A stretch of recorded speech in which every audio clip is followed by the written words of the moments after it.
The following is a special presentation of Tony Curry Radio.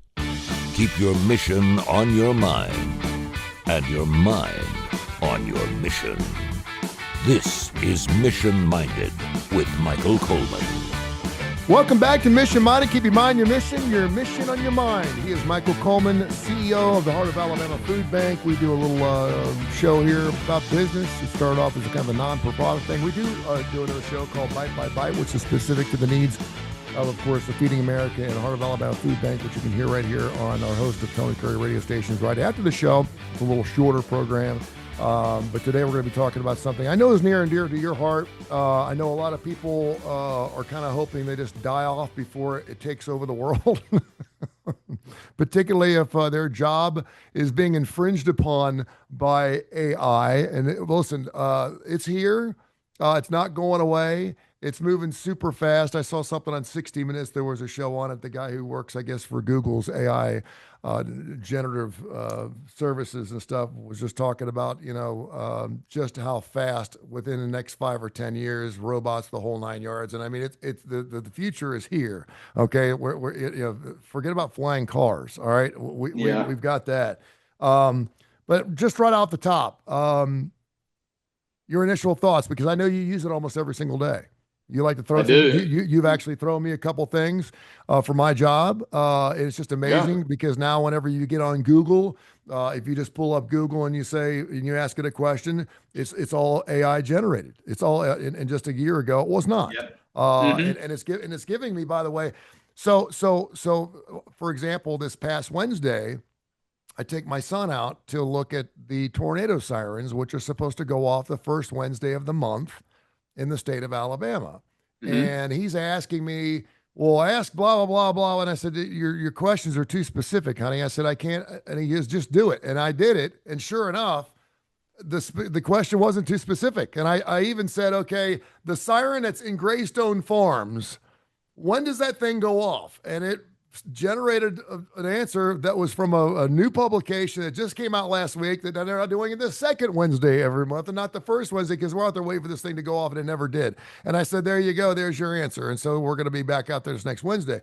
It's just amazing. And again, it's infringing upon everything that's already out there. It's not perfect, but the more it's used, the smarter it gets. The better it gets, yeah. And that's the scary part, because you just got more information out there that's helped generating that. But just talk about that first of all, and then we want to talk about the jobs. And I have to chuckle because I'm looking at the top 10 least affected occupations, and they're pretty much like, yeah, no shit. That makes sense.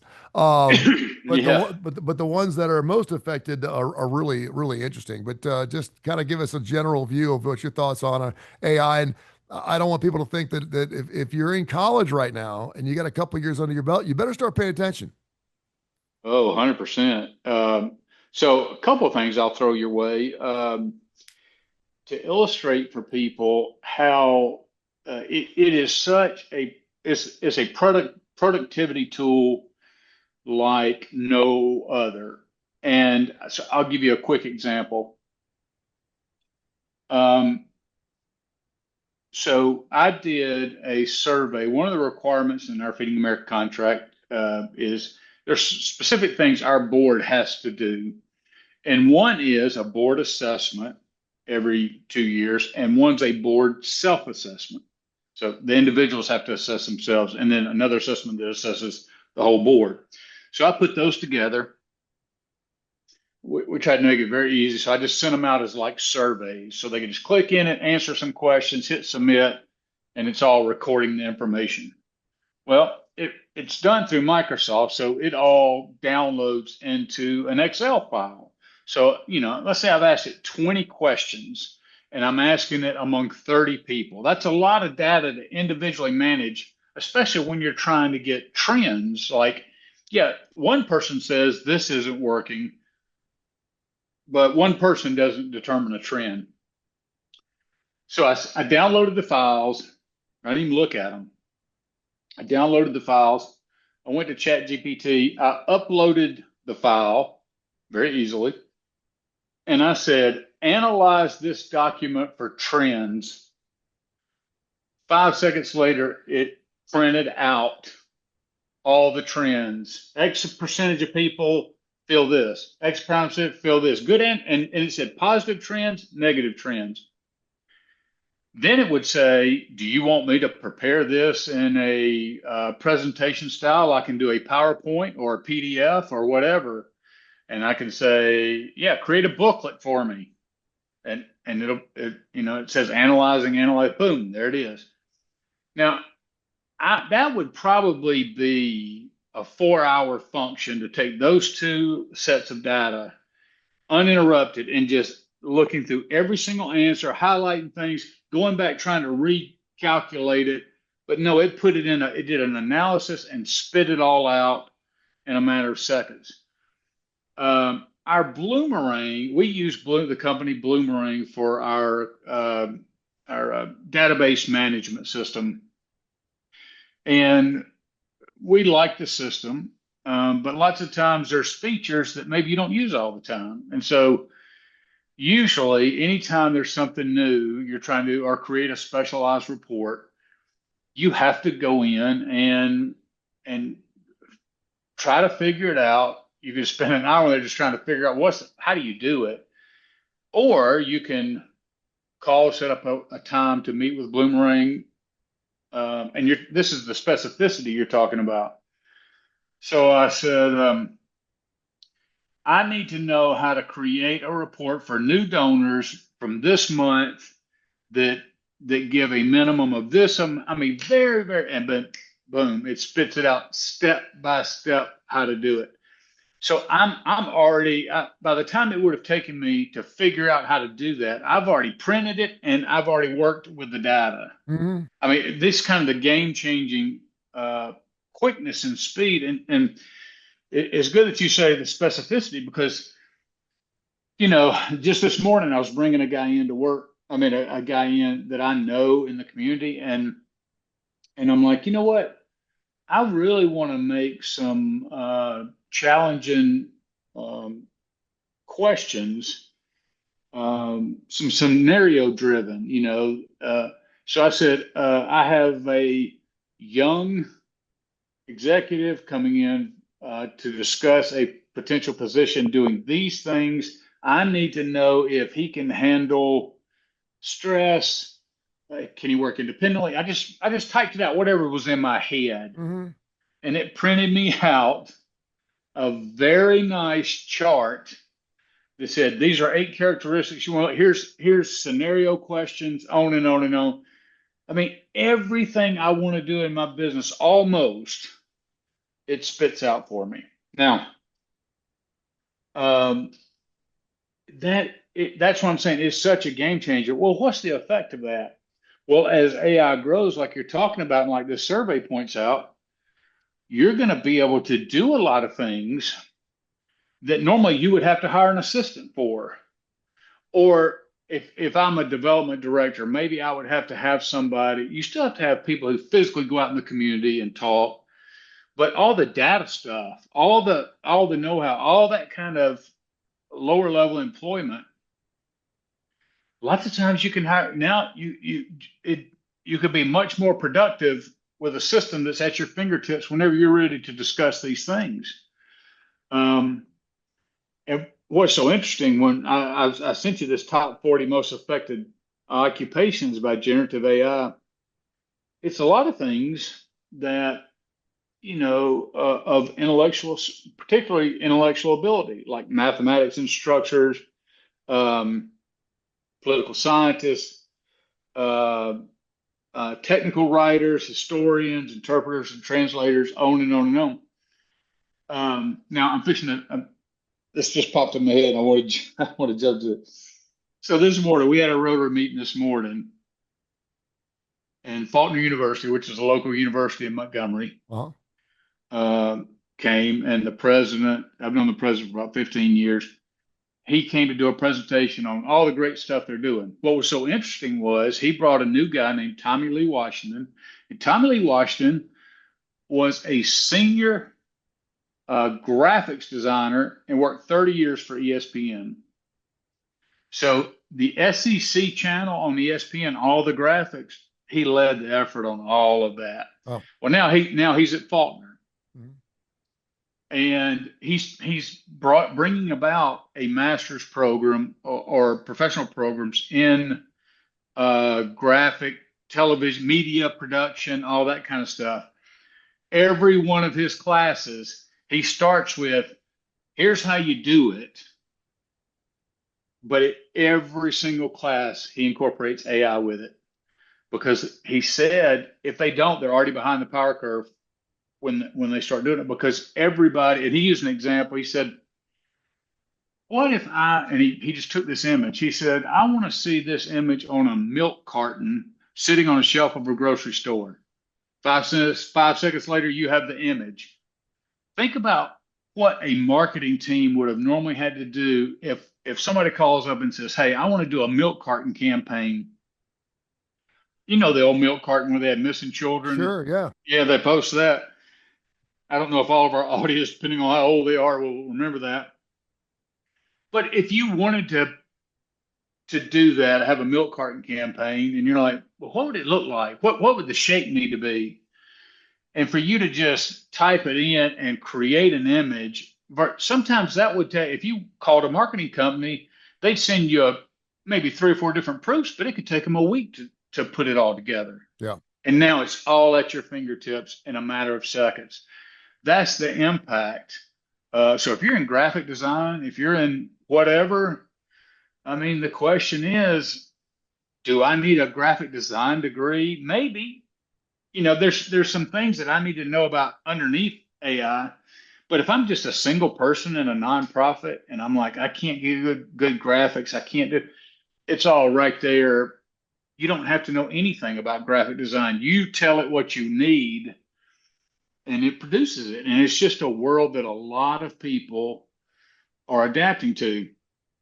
And for me, I'm continually blown away at what I'm able to do that before I would have spent hours or even days working at, but I'm plowing through stuff with productivity levels that are just off the chain. You're throwing AI at everything, aren't you? Everything. I mean, seriously, the very first thing I do, if I don't know it right off the top of my head, the very first place I go is ChatGPT, and I say, here's what I want to do. And even if I have an idea and I'm like, you know what, I want to reformat, or I want to look at a whole department. Maybe I want to maybe a department, let's say my development department. Maybe I don't think my development department's working for me. It is, but let's say I don't. I could go in there and say, okay, I have this size food bank covering this many counties. I mean, getting the specifics. What marketing elements do I need? What's the best way to break apart, all the functions of a nonprofit development department, and then put a substructure underneath, like identify all the individual tasks that you're assigning to this department. And again, just a matter of seconds. It's such a game changer. I couldn't help but think about taking this to modern day politics. Trump fired the statistician who puts together the numbers. Yeah. And everybody's saying the same thing. Everybody's like, well, if you're firing them because they're giving you bad news, that's not good. Yeah. If you're firing them because they're not accurately reporting the numbers in a timely way, and that's more of a performance issue, then okay, I get it. But you can't do it because somebody's giving, because you want the country and other governments to trust what those numbers are saying. Well, yeah, it's like firing someone for not cooking the books. That's right. That's right. So we don't know. It depends on who you talk to. We don't yet fully know. I mean, more will come out later exactly what the issues were. And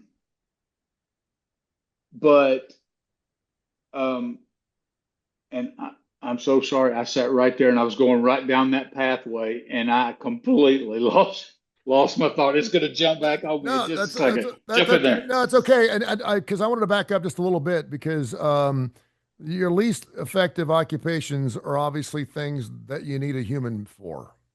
Um, Yeah. it was funny Yeah. because I just mentioned to you that we were out looking at tornado sirens. We were also looking at trains, and a little did I realize that the majority of the trains where I see these trains are all RCs.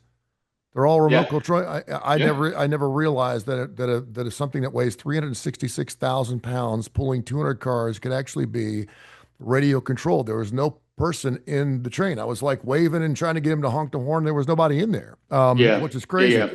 I And just that's remember, I just remember yeah, go ahead. where my mind was. Mhm. The whole thing about losing jobs. So in the past, we analyze the economy. Lots of times we do government jobs, how many lost, how many gained. Same thing with private sector, manufacturing. We look at different sectors. So we look at the private sector, but then we look at all the different sectors, both within government and private institutions. And lots of times there's lately the last few months they're saying, well, the private sector is not producing as many new jobs as maybe anticipated. And so I hear a lot of people talking about, well, it could be the tariffs. People are scared to spend money, and typical explanations. I think what they're going to find is a lot like Microsoft. I think Microsoft fired 9,000 people, and it wasn't that they didn't need those functions. At least some of them, is I think AI started doing the function of that employee, and AI is not late. AI is not moody. AI doesn't complain about their wages or their work environment.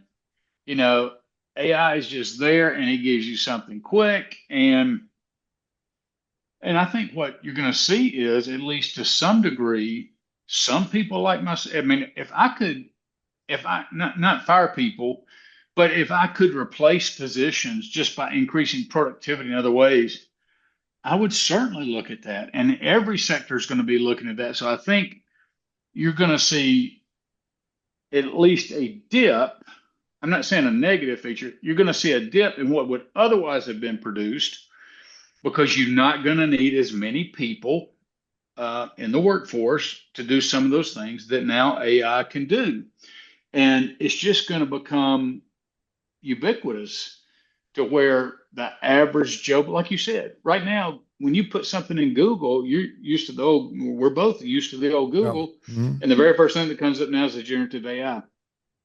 Once everybody gets used to that and that becomes the norm, then you're going to see productivity in industry and stuff shoot through the roof, but you're also going to see a lot of jobs that go by the wayside. And everybody's going to ask this question first: Can we get AI to uh, do this position before? We'd rather invest in the technology and move forward than typically invest in the individual. Much like the skill set jobs, I guess, back in the 70s and 80s, we were talking about robotics and like we're going to teach these robots how to take our jobs away on the audio lines and everything else. And I guess to an extent that did happen a little bit. You're talking about dredge operators, bridge and lock tenders, very specific, obviously, jobs.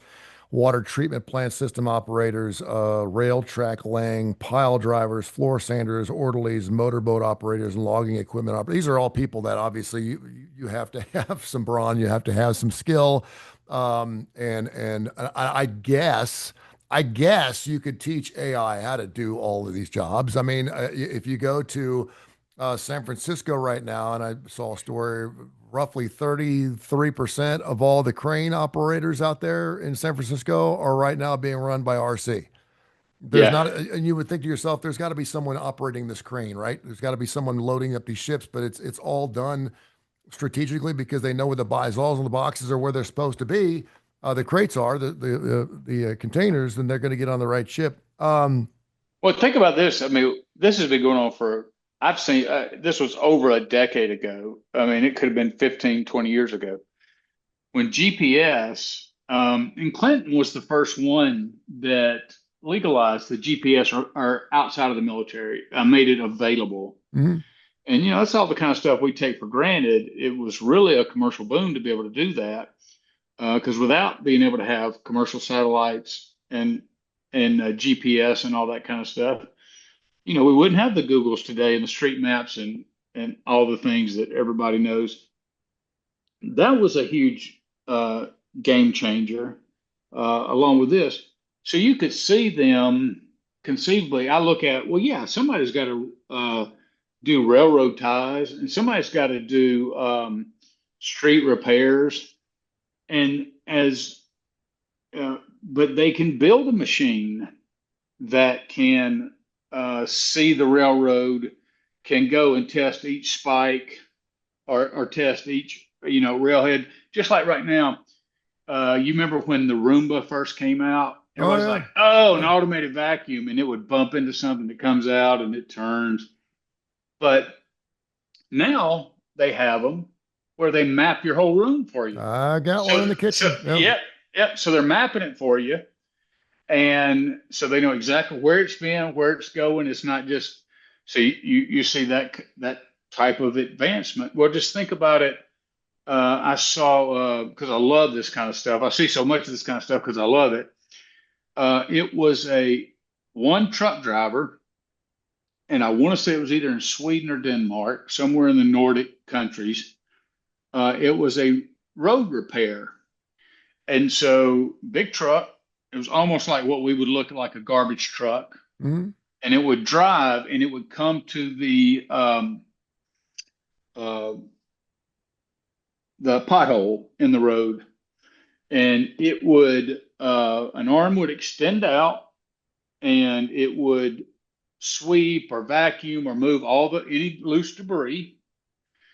And then another element came and it spit asphalt in it.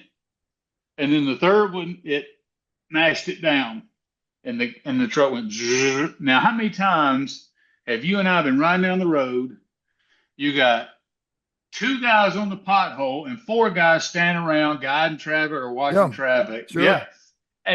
But now that's not exactly AI, but we already have self-driving vehicles.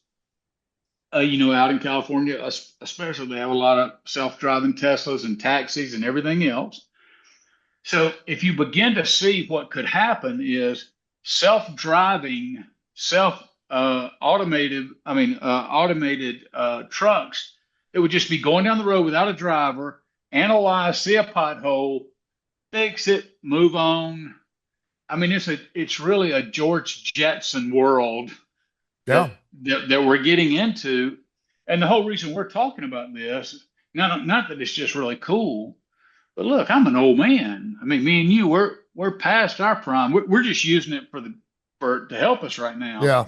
But if I'm 25 years old and I'm in graphic design, or if I'm 25 years old and I'm in one of these, if I'm a historian or a mathematician or a telephone operator, even a radio DJ. I mean, those things are just going to be gone because you can't even tell right now. I saw a video of y'all, the Sweeney commercial about the jeans, the controversy surrounding that. Yeah. I'm sure everybody knows it. What's her name? I'm drawing a blank. Sweeney is her last name. It doesn't matter. Everybody knows what I'm talking about. So they had Melania Trump dressed exact open top, denim, tight jeans on. And she says, I like my jeans. And she turns around and walks away. And somebody said, God, tell me this isn't AI. but it was something, but you couldn't tell. I mean, just because we know it exists. But if somebody would have showed me that 2 years ago, I said, no, I saw the video. It is her. And that's how that you can just do these incredible things. And now these are not specialists. These are people at home coming up with this stuff, using open market stuff that they have free items. And so I get excited because I think it makes a lot of people better. If I were young, I would be really concerned. I mean, there's all sorts of negative. There's security issues. People could create a video and say, oh, here's Michael. walking around naked downtown drunk. I mean, somebody could create that kind of video and show that. And it's probably going to be AI, by the way, if you ever see something like that. I don't know. It's 50% chance. There's something you want to tell us on the show today? Yeah. Well, if anything comes out in the public, I'll address it then. Yeah. But you really need to understand that colleges are incorporating it. And this is just the infancy of it. And we're seeing the kind of levels of productivity jumping. We're going to get to the point to where it's going to be a world, for better or for worse, that we can't even tell what's truth and what's fiction. And unfortunately, and that's scary. Yeah, unfortunately, the old man on the front porch comes out of me on a lot of this, because I know that there's going to be use of this technology to take down many good things, much like hackers on Facebook and everything else. And it's unfortunate because they're already doing it. There's already people using it.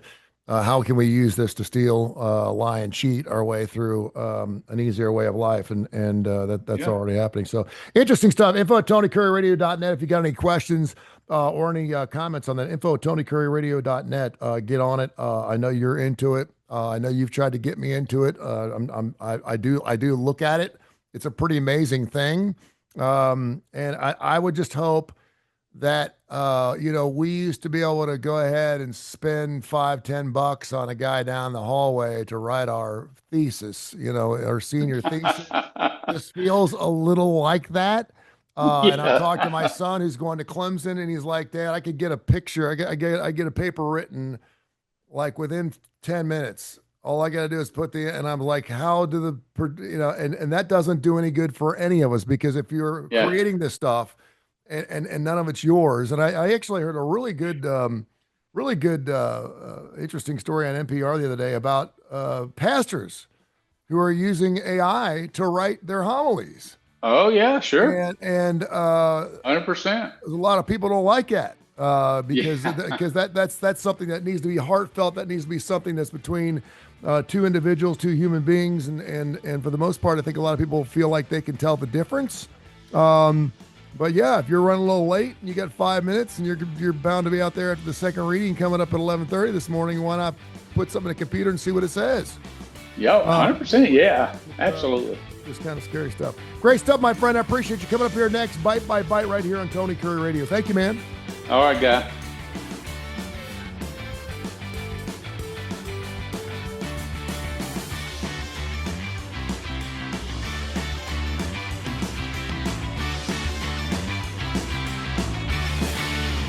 This has been a special presentation of Tony Curry Radio.